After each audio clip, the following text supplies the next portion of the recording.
Good afternoon, ladies and gentlemen. Welcome to the Holocaust Memorial Museum. My name is Moshe Fiszman. I carry Moses' name, the guy who brought us down the first Constitution. Yeah, it has never been altered, 10 Commandments. Thou shalt not murder. Honor thy father and mother. I wish the world would have listened to it. To begin with, I would like to mention to you the anthem, the national anthem of United Europe, is the choral part of the Ninth Symphony of Beethoven, the most famous piece of music ever written. The text is by Schiller. And in it says, alle Menschen würden Brüder, wo dein sanfter Flügel wallt. We are talking about brotherhood of man. All men will be brothered. Well, the German people forgot all about it. So did the Austrians. I was born into a religious Orthodox family in a city 100 kilometers south of Warsaw in Poland. Anyone knows where Poland is? Yeah? Great. At least I got someone. Anyone speaks Polish at all? No? None at all. You understand Polish? None at all either. Oh, it's a beautiful language. Yeah.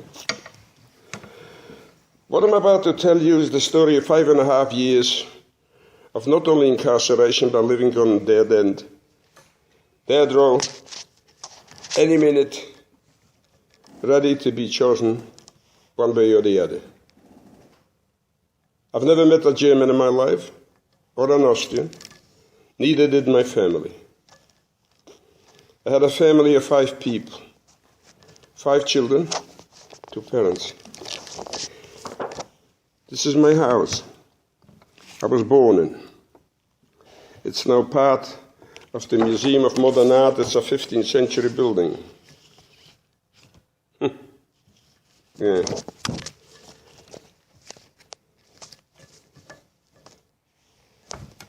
I was born to a middle-class family. The most important thing in life was education. Books, literature, good music. I never learned how to use a gun, or any other weapon for that matter. Because, you see, according to our tradition, it's forbidden even to have an open knife on a Saturday. You have to have a knife. You can cut up your bread, but you have to close it. Special knife for Saturday. So we were ready-made victims for whoever wanted to pick on us. I have 3 sisters. Here they are. I'm sure you noticed that on the wall when you visited the museum. Here they are. By the way, the photos I smuggled through 5 concentration camps. Being caught any time, but at any one of them, I wouldn't be here to tell you the story. But I'm a stubborn boy, and I didn't want to give up my family.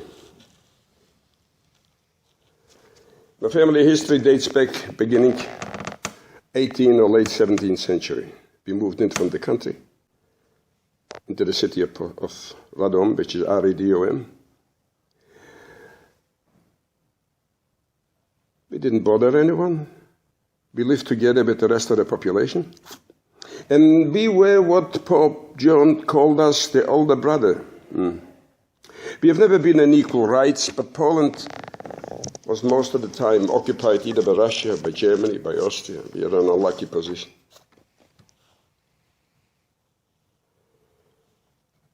In 1935, Polish government changed. Polish Marshal Pilsudski passed away, a right-wing government took over, and here it began. I wasn't a Pole anymore. I was an infidel, a minority. Quotas were set in. Couldn't get into the school. Couldn't get into the high school. My late brother was at the university. Got beaten up physically because he refused to sit on on the left side. There was numerous clauses for all people. If they're not blue-eyed, blonde hair and Catholic, they had to sit on the left side. Well, he refused to do it. He got beaten up. He was the future dean of the Faculty of Philology at the University of Warsaw. It got from bad to worse. People were being beaten up physically in the streets. Students. The student organization, the Catholic student organization, which was called Bratnia Pomoc, Brotherly Help. Couldn't be a better name than Brotherly Help. The Brotherly Help were going around and cutting up with razor blades the jackets of the Jewish students. Parents, seeing that the time is getting from bad to worse, decided to send their children away overseas. Having an uncle in the United States, I received some papers, lending papers. But the United States instituted a quota system in 1928 or something about that. Poland had only about 7,000 people allowed to come. The quota was full, the papers were useless. Now here, what about our good, God-blessed democratic country of Australia? I mean, after all, this is my country now for the last few years. There was a conference in Evian, France in 1938 trying to help out the Jewish German migrants which were forcibly evicted from their own country. These were the intelligentsia, scientists, doctors. Our representative at the Evian conference had the goal to say, we didn't have a Jewish problem, we were not going to start a new one. The Jewish problem with 20,000 people here in this country. The Jewish problem has given this country, the first Australian Governor General, Sir Isaac Isaacs was Jewish, Sir Zelman Cowen was Jewish, the current Governor of Victoria is Jewish. We had a soldier as well, a good one, Sir John Monash. The most successful general on the Western Front in the First World War was John Monash. The King of England travelled across the Channel to pin a medal on him. First time in history. And Keith Murdoch, which was a staff officer, never seen the front line, objected for John Monash to receive the rank of Field Marshal because of his religion. Do you believe it? No. To come into this country, you needed a permit. Even when you got the permit, you needed £50 as a security, English money. £50 in Poland before the war was $200 American. $200 American, you know who owned this? Might be the Prime Minister of the country. So unless somebody guaranteed you here, nothing. I had a friend here, his father was in this country, living here. His family was still in Poland. He organized that the family received permits as the closest relations to come out here. They didn't have enough money for security. He was the only man who survived the camps. Family was murdered. And if you think that racism happened only in Austria or in Germany, let me tell you this something. It is a good one. Professor Bothrup was discussing migration here into this country. And he showed us permits because you had to show £50. There were public servants in Canberra. They changed from 50 to 500 to 5,000. We had one of 10,000. So they were not the only one. And racism is not a monopoly of any country. Racism, you got to fight from the beginning. Not when you put on a uniform to murder 50 million people, but when you are a civilian. If one of our ministers last year tried to alter the law to give the bigots a chance to speak, that's what he said. I fought him right down the line. That old man, I'm only 18, you know, and he lost. He had to withdraw it because it's unconstitutional and he cannot do it. If he wants to give a right to the bigots, let them find a different country, not my country, Australia, and not against my children. As you see, in 1939, the world was divided by countries where Jewish people could not live and by countries that could not enter. That's it. To come back just to my own town,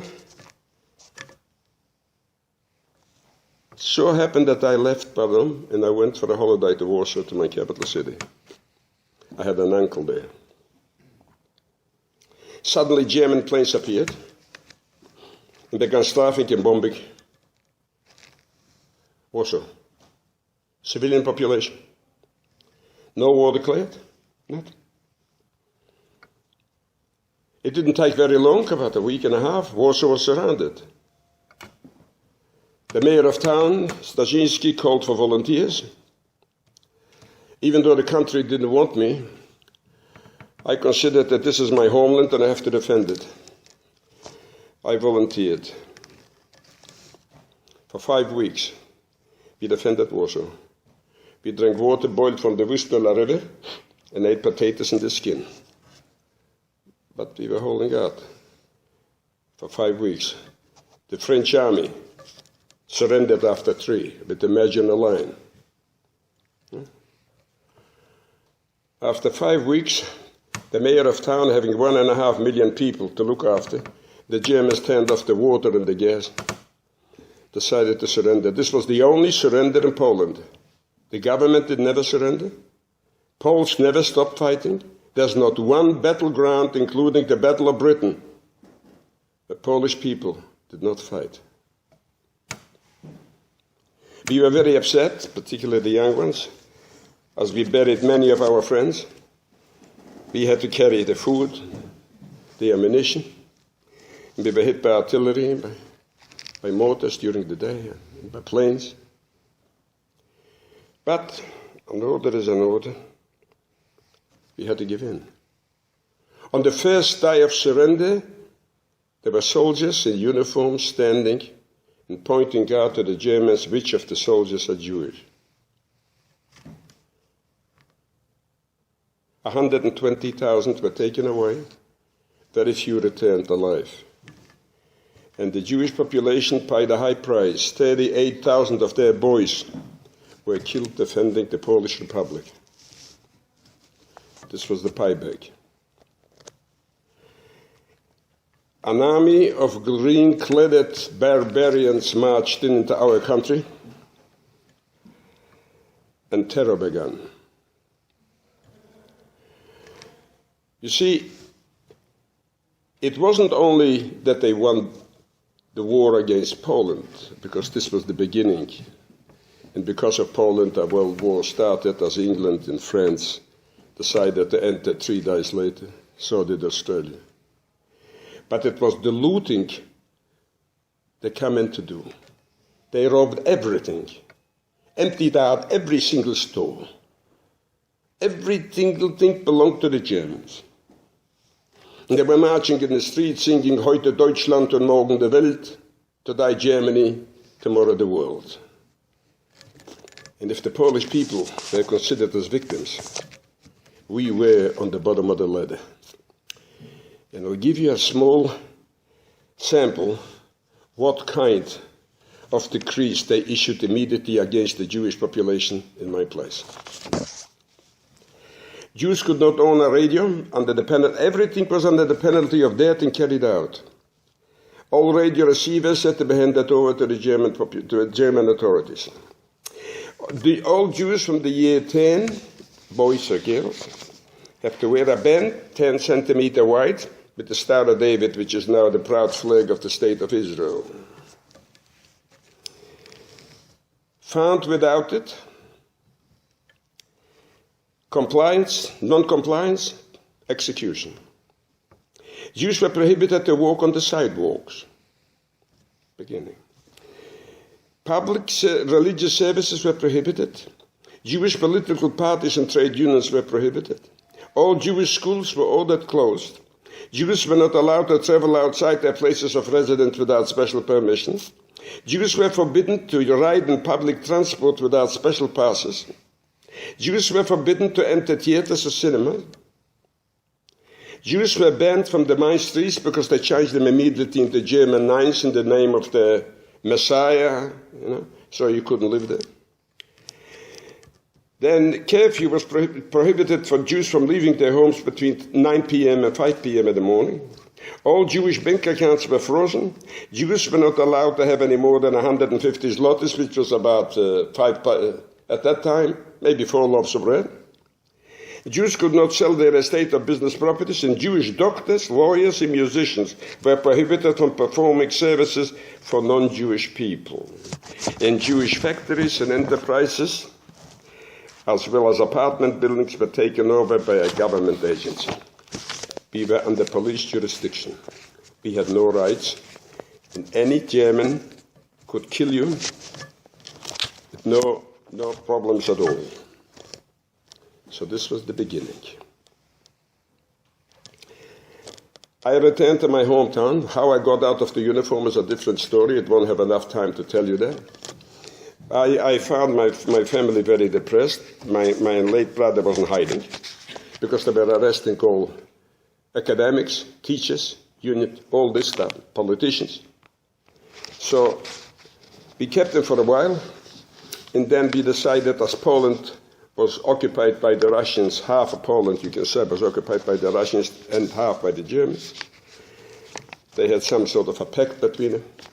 So we decided to send him over on the other side. Maybe he has a better chance, because he and with us, arrested by the Secret Service, the Gestapo, he'll never make it. It was a difficult decision, because my mom passed away before the war. And here I had 3 girls. My dad was 50 odd years of age. Who's going to look after him? I, a 19-year-old boy, never knew how to look after himself, had to look after the family. We said goodbye.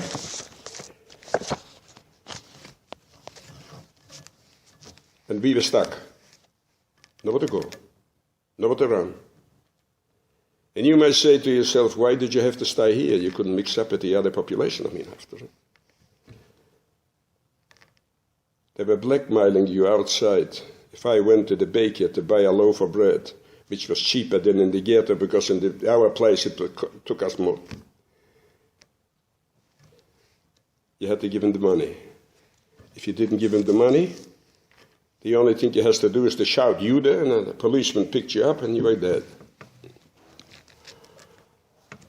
So that was the situation in 1939. We had another few years to come. I turned to my school friends, to my non-Jewish school friends. I was attending high school. As there was an underground forming, maybe I should join them. I received an answer 2 days later by him. It was my best friend. Moshe said, "Your people are not wanted. Your people were good enough to defend the country and to die for it, but your people were not good enough to defend their home and their family and themselves." This was the order by the right-wing leaders of the Polish underground and by the Polish church. And the Polish church is a particular church, because if there's any other churches exist, and I've got nothing against any church, anyone is that side can believe whatever they like. The Polish church was anti-Semitic, is anti-Semitic, and it will stay there. So, we were trapped. The first thing was that the Jews should move into one area. They called it the ghetto, 30,000 people. Had to move in the poorest part of town. And this is what it looks like. Can you find one of them with me, by any chance? The best looking guy will be. The one with the band on top, that's me. Yeah. These are my school friends, my class. The girl next to me is the only survivor. All other ones were murdered. So you can see the beautiful buildings we were living in. Now we were trapped inside an open jail. Police with dogs and machine guns around us and barbed wire. First thing, forced labor. You were 12 years of age. Boy or girl, you had to report at 5 o'clock in the morning. You were taken somewhere. The dirtiest work you can find, they found for us. The schoolgirls, which was a high school girl, had to do road work. The insults, the beating, the arrogance of that nation, only God knows when. You have never seen and never heard, unless you were there and unless you were seeing them in full blood. They thought that they defeated the world. Myself, I went to work for my dad because I wasn't registered, and I finished up in a building like this, had to carry sacks of flour and rice of 100 or 110 kilograms in weight up to the top floor, having goons behind me with whips, and I've never carried more than a few books. This is Deutsche Kultur for you. The worst thing had to come. Food. I don't wish even my enemy to starve. You don't know what hunger means. Nobody knows. You get up in the morning, you have to go to work, your parents or your parent can't help you. The cupboard is empty. And you got to go to a work where you are beaten up and treated like worst thing on earth, and you're hungry. Try for once to have a bit of dirty water, what they gave us, because we got only synthetic coffee or whatever they call it, to sell it. And go without anything, any food, up till 3 o'clock. Have a look what happened to you. And we had to do physical work. To such an extent, to give you just a guide. If you were ethnic German, and we had 1.5 million of them in Poland, you received 2,100 calories per day. If you were Polish Christian, you received about 660. If you were Jewish, you received only 300, of which 190 were just waste. We had to pay for it, by the way. Whatever rubbish was left was sent into the ghetto. We formed communal kitchens to help out the children, at least not to starve. But how long did that last? No. And you'll ask yourself, where was the free world? We were at war. What about the United States? With that great savior, Franklin Delano Roosevelt. America did not enter the war till 1948. Late, till Pearl Harbor. They were in contact with the Germans all the time. Couldn't they at least protest? Say something. By 1941 in November, there were already over 1.5 million innocent people murdered, men, women, children, babies, old people, the lot. And the Americans knew all about it, and so did the English. Every single thing. Because there were Finnish and Swedish and Swiss consulate in these countries, and they reported it. And then there was the Vatican. The Vatican knew everything. Why couldn't the Pope say one word? Only one word. You don't have to save any Jewish people, because in Poland it cost you your life if you did, if they found you. But don't give him away. This I had a right to. It was my country. I was born there. Nothing. Where were our neighbors? Where were our school friends? Where was the world? Nothing. We were sentenced to death. A nation that the history is over 5,500 years old, the oldest history in the world. People that have introduced to the world the basis of morality and ethics will be destroyed, and nothing.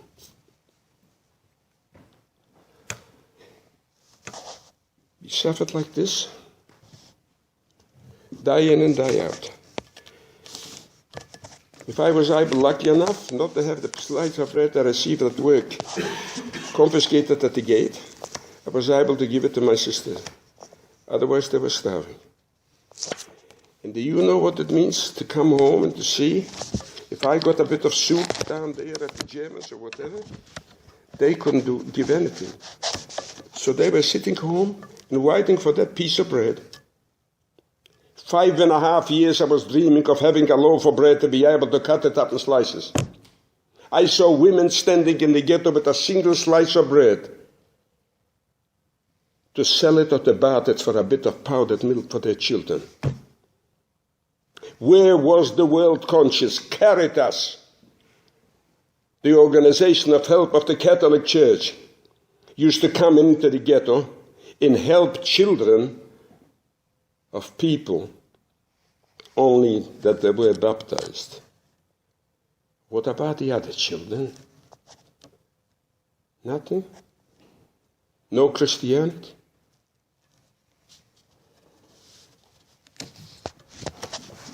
We suffered like this till 1942. In 1942, returning from work, loudspeakers. I was working on 2 jobs to be able to get another slice of bread. We have to report to the city square. 10 kilograms in weight you can take with you. Take what? Whatever we had was bartered or sold. I remember my dad selling the wedding rings for 2 loaves of bread. And here you heard only shots outside, only gunfire. We left our place. We were living 10 to a room. We slept the shifts, not having enough room because we haven't got enough place. 30,000 people had to cram into that place. And if that was not enough, if hunger was not enough, typhus set in. We didn't have any medicine. Every single thing had to be smuggled. And if they found you outside, you were dead. Finally hit the city square, holding on to the kids, and they were shooting into the crowd. The Ukrainians, the Latvians, the Lithuanians, these were the auxiliaries, together with the SS, drunk to hell, couldn't give a damn. We hit to the city square, my dad was put away, and the sisters followed him. Instead of staying back with me, they had work cards. I lost them. I was pushed to another side. They were taken away, rushed off to cattle trucks, 100 to a cattle truck. No food, no water, no toilet. And taken away somewhere. Where could they take women and children for work? What work? They were lying.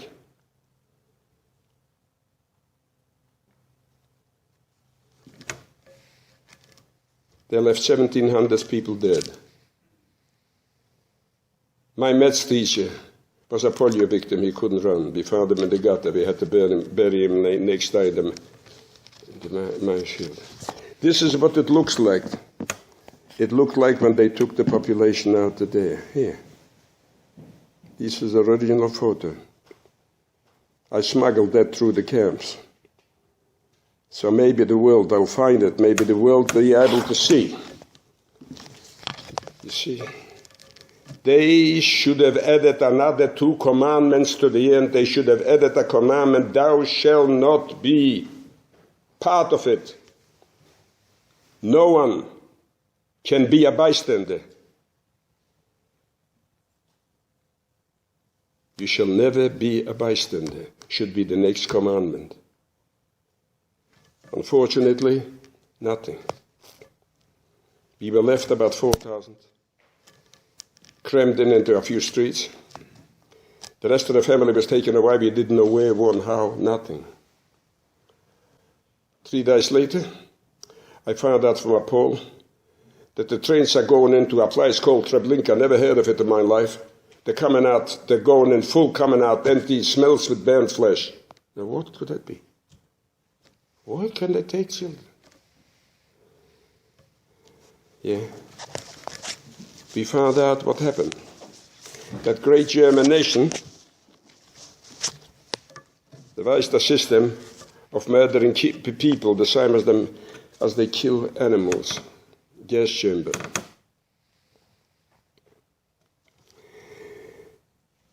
They were asked to have a shower. The shower rooms were gas chambers. Their bodies were burnt into ashes, and the ashes were sold as fertilizer to the Polish farmers. I lost the whole family. I was alone. Now it was up to me to try to fight and maybe to get out of it. How? I didn't know how. The food, I don't know what it means. But starvation. We had to work in the weapons factory. And finally, how I made another 1 year there without being dead, I don't know. But I did. The Russian army moved forward. And instead of crossing the Vistula River, the same as the Yara here, they stopped. Our bad luck. 60,000 prisoners were taken away on a dead march in the height of summer. 6 days. No food and no water. Only water when they found it in the evening somewhere. Hundreds of people were shot left dead on the side road. Couldn't hold them up. After 6 days, we reached the mother of them all, Auschwitz-Birkenau. And if up to then I had any hope that my family is alive, or maybe somebody's alive, seeing the transports going direct into the gas chambers, the smell of the burnt bodies even today, I can't bear a barbecue. They were killing 12,500 human beings a day. Let me repeat it to you, 12,500 human beings.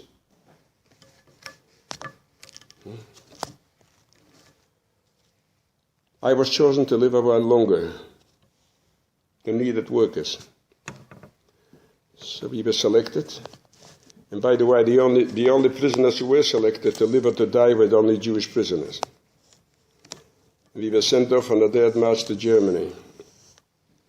We crossed over Czechoslovakia into Germany and finished up with friends in Natzweiler, in the mountains, in a camp of political prisoners only.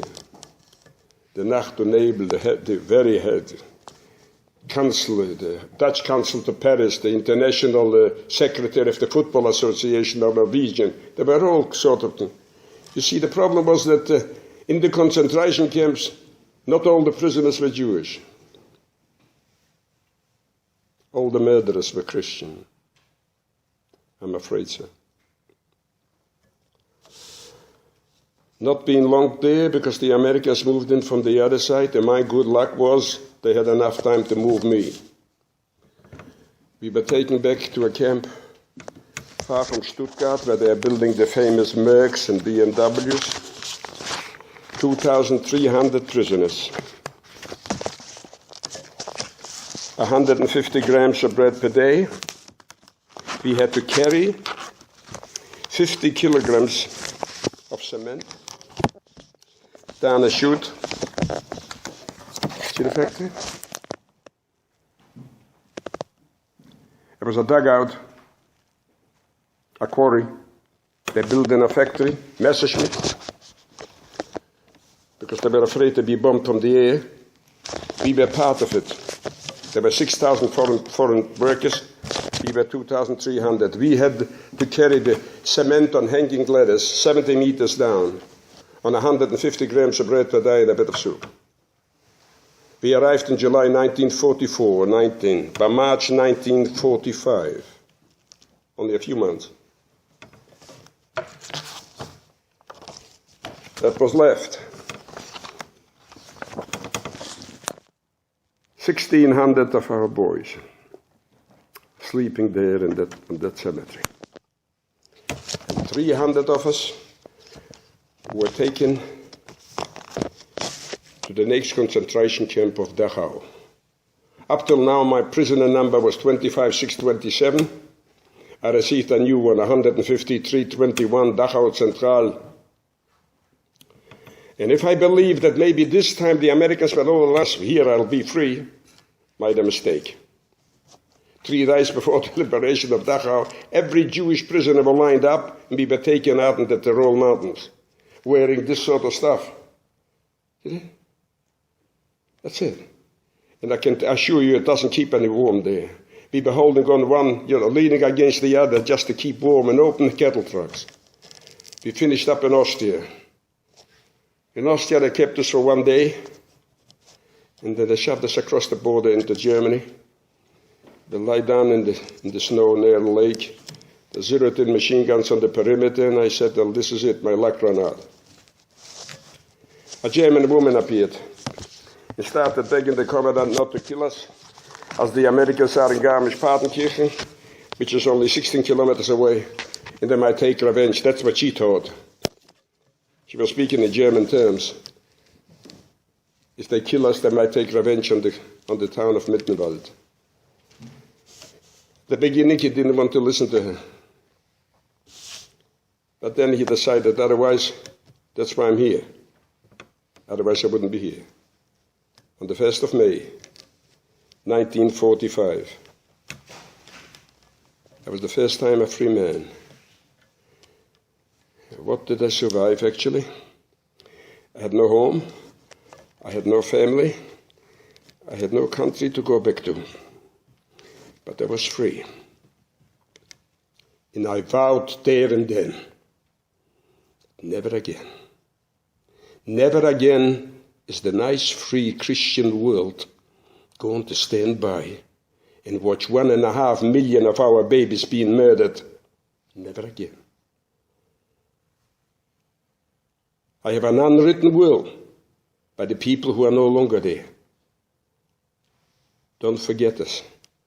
They scribbled it on the dead walls down in Auschwitz and in the other camps. Take revenge. I don't hate Germans half as much as they hated me. To describe to you the enormity of murder, if we have to observe 1 minute silence for each victim, we would have to stand here for 11.5 years. This is what I looked like 3 months out of hospital. Yeah? Yeah? Was not good looking, eh? I mean, yeah. What I looked like when I was liberated, 48 kilograms of weight. Here's my message to you. Cherish this country. Cherish your democratic system. Don't allow any politician to interfere with liberty, because freedom was given to you by God, not by people. Remember, if you allow under any circumstance, times might come you'll be economically bad ones. There might be unemployment. Don't allow anyone to touch your freedom, to touch your high court, to touch your free police. And as long as somebody knocking at your door in the morning is a policeman or a milkman or a postman, not a policeman, you live in a free country. If it's a policeman, you live in a dictatorship. And believe me, it's difficult. We are only a few who made it. See, because if it wouldn't be just for, you can say, if you're religious, God decided, or fate, I don't know who decided. Some power decided that I should be here to be able to speak to you and to tell you the experiences of living on death row for 5.5 years. Thank you for listening to me.